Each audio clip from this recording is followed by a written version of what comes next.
Dragon's Breath is the new Season 23 Battle Pass weapon. There's a lot going on with it, it's really cool, so in 2 minutes or less, here's how it works. Composite propellant is the intrinsic trait, which makes rockets that you shoot embed themselves into the target, and they periodically eject incendiary fuel that will inflict scorch on that enemy and surrounding enemies. Keep in mind that you don't have to shoot the rocket directly at an enemy to embed it in them, you can just shoot it on the ground to accomplish the same effect. The second part of this intrinsic trait states that the longer this weapon goes without firing, the more fuel the next rocket contains, which basically means more ejected fuel out of each rocket you shoot. You can see here the difference between 1 stack versus the maximum of 5 stacks of the composite propellant buff. It is definitely noticeable. You want to try to get those stacks up by waiting to fire it each time. You don't want to spam fire this thing.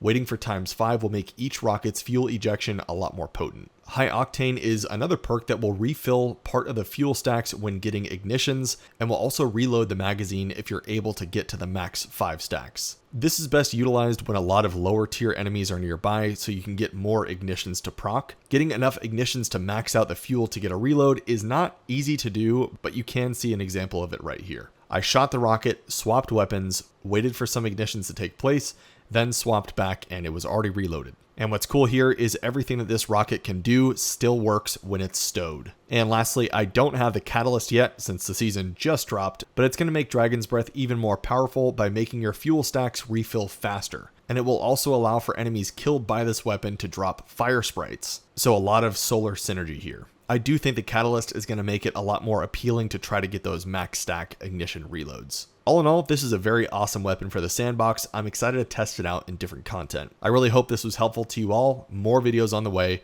but alright everyone, I will see you all in the Discord or the next video.